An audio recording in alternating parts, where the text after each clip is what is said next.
afraid to die. This time I wasn't scared.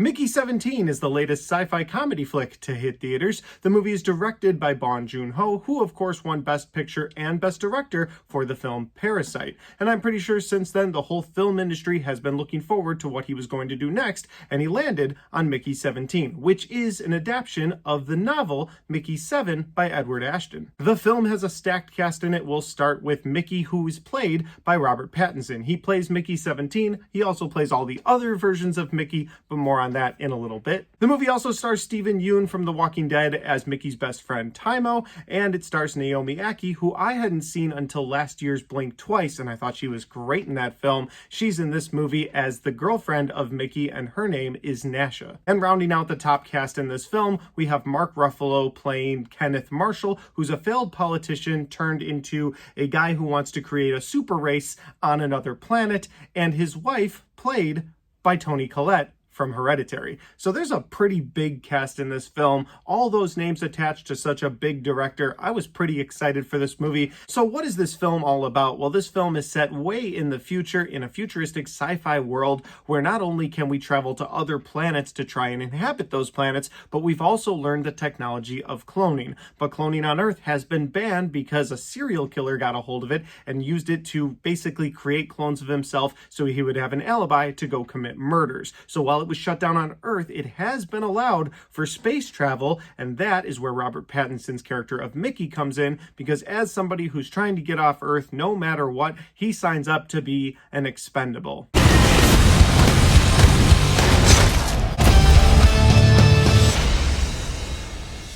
No, not that kind of expendable. He signs up to be an expendable in this world, which means they can clone you as many times as they need to once the previous version of you dies doing something in space. So essentially, he's the guy they send out first in case something's going to eat him, or he's the guy they send out on the top of the spaceship while it's flying through space in case something's going to carry him away. It doesn't matter if he dies because, again, he's expendable, and they'll just upload all of his previous memories into a new cloned version of him. And that's pretty much how the first act of this movie goes, where you're seeing all these different versions of Mickey die on this space mission led by Kenneth Marshall, where he's trying to create this super race on another planet. And so while they're going to that planet, you see all these Mickeys perish until we get to Mickey 17. And Mickey 17 is one of the Mickeys that the crew believes has died, and so they go ahead and print out Mickey 18. But because Mickey 17 truly hasn't died, well, all of the correct memories and all of the correct, like, what Mickey is supposed to be, how he's supposed to be this shy, timid character,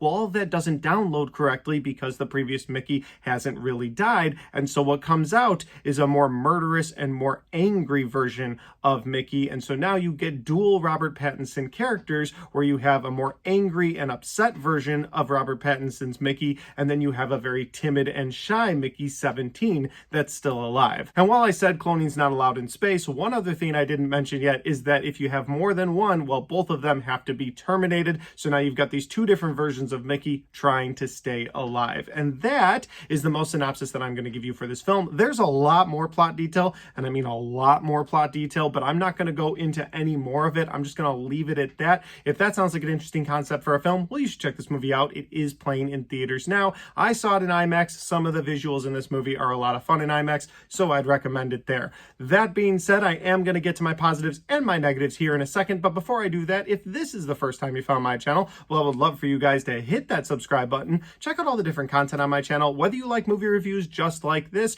or Blu-ray talk, or ranked list videos. I've got a little bit of everything on my channel if you're a movie fan, and I'd love for you to check it out. All right, guys, let's get into my positives and my negatives for Mickey 17. My first positive for this movie is going to be Robert Pattinson. I thought the performance that he gave in this movie was absolutely fantastic. Say that again? Getting to see multiple versions of Mickey throughout the first act of this film was a lot of fun, although all the Mickeys are the same until you get to that Mickey 18. That's the different version of him, and to me, that's where Robert Pattinson truly shined in this film, because the first 17 Mickeys, they're very timid, they're very shy, they are all exact copies of each other, just with more memories downloaded into them from the previous Mickey. And so they're very timid, they're very shy, they don't like dying, they go out there, they're scared to die, even though they know that they're just going to be recreated. There's something about the heartlessness of just knowing, hey, I'm an expendable person, that even though he signed up for it, it's not something that he wants to do anymore. And so it's fun watching that character, but it's even more fun watching the exact opposite character come out as Mickey 18. And I think Robert Pattinson kills it in both of those roles. Because he plays 18 different versions of Mickey, but you're primarily seeing two roles, Mickey 17 and Mickey 18. And Mickey 18 is everything that Mickey 17 is not. He's angry, he's furious at the world, he wants to hurt people around him, and maybe it's because the cloning process is supposed to work a certain way, or maybe that's just another side of Mickey that he's never let out. And so seeing Robert Pattinson play those dual roles in this movie, the guy just has so much range. Had a great time watching him in this film. And my other positive for this movie is going to be the first act setup for this film was awesome. I loved how they explained this movie. I don't want to spoil too much, so I'm just going to say the way they open this film, where you have Mickey looking like the 17th Mickey is about to be killed. Of course, you don't know yet whether or not he's going to die. Spoiler, the movie's called Mickey 17. He's not going to die right away. But I loved how they opened this film because he then goes back and narrates everything from his life previous. So you get to see the whole setup of this movie narrated by Robert Pattinson. And yes, it's a ton of exposition. The exposition dump is crazy in that first act, but you almost need it for this sci-fi adventure that you're going to go on so that all the chess pieces can be put in the correct place. I thought that was really well done. I loved the setup for this movie. You find out why Mickey and his best friend both want to get off Earth no matter what. They both make it onto this space mission. You find out that Timo made it onto this space mission in a really cushy job, whereas Mickey made it onto this space mission as one of the expendables. It was the only way he could get onto this ship, get off of Earth, and so you locked in with them. Thought the setup for this thing was great. And again, you get the backstory for all of the characters in that first act, and I really liked Mark Ruffalo's backstory as well. The failed politician who just can't hack it on Earth, so you know what? He's going to take to the stars.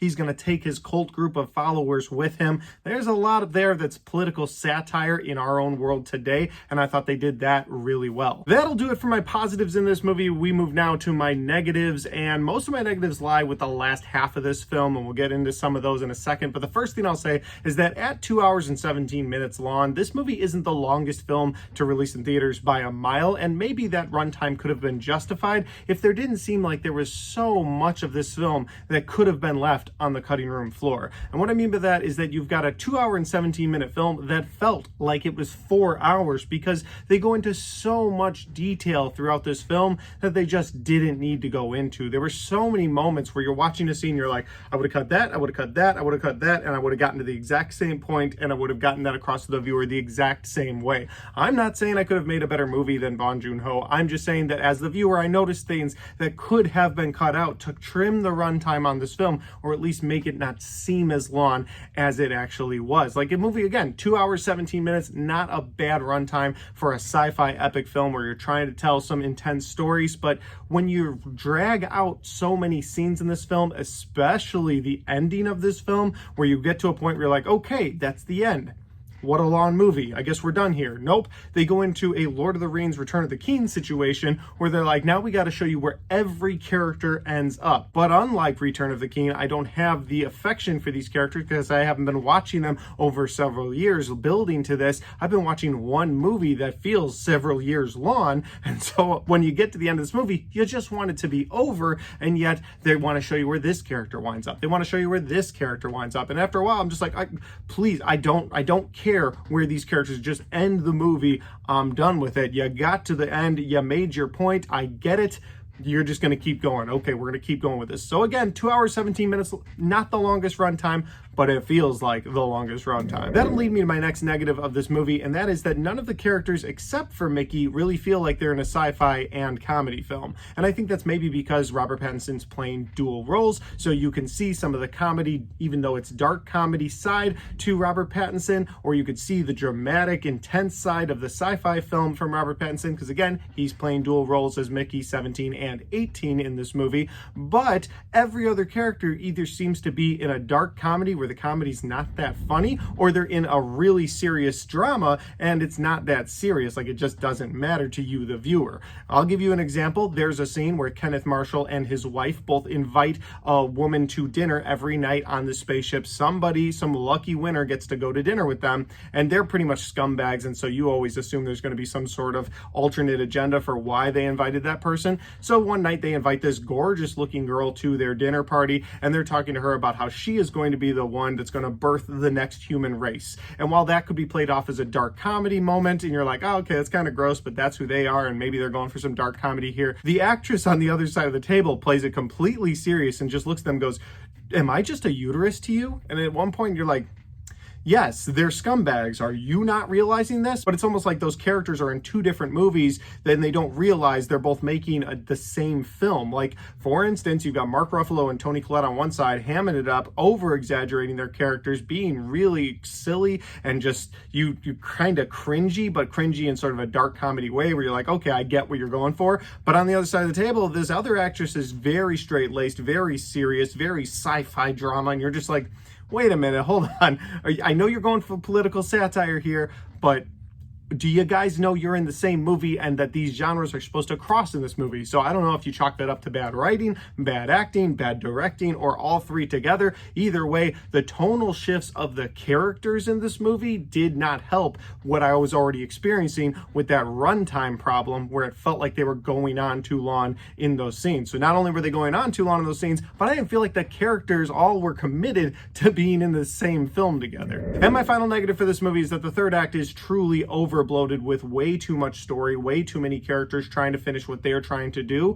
For a movie that's 2 hours and 17 minutes long, to just take your time for the first 2 acts of this film, really show you what's going on with Mickey, explain to you, get you invested in his character, and then when you get to the third act, it's like, well, everybody has to do their thing now. And so the third act really feels bloated, which again goes back to my first negative yet again, in that the runtime of this film feels stretched out, and it feels like we're spending too much time with people. When you get to the end, you're just like, throw everything at the wall right now. It's like, well, you've had 2 hours and 17 minutes to make this thing feel cohesive, to make this thing feel like, okay, I want to see where these characters wind up. Instead, you do these long, drawn-out scenes with these characters for the first act, and that did work for me. The first act of this film did work for me. It got me interested in this film, but by the third act, it was just way too overbloated with way too much plot.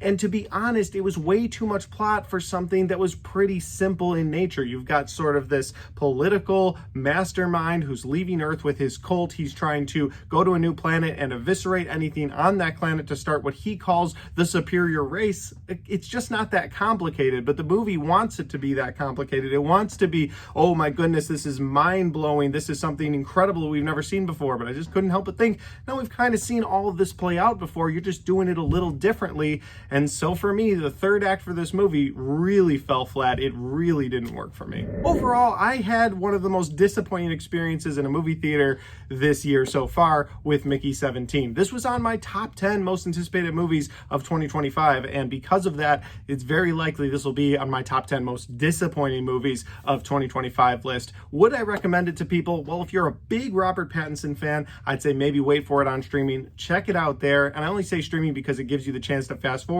through so much of the stuff that could have just been left on the cutting room floor in the first place. But other than that, would I recommend this movie to people? No, I don't recommend it in theaters. I don't recommend it on streaming. I'd say skip Mickey 17, save yourself 2 hours and 17 minutes, go use it on something else. But guys, those are just my opinions because that's my review for Mickey 17. Have you had a chance to see this film yet? If you have, let me know in the comment section down below. Let me know if you liked it, you didn't like it, maybe we agree or disagree. Maybe there's some positives or negatives that you have that I didn't mention yet. I'd love to hear about those in the comment section down below. Finally, guys, if you like this video, don't forget to hit the like button because it helps the video, it helps the channel, and it helps me right here. Thanks for watching. I'll see you next time.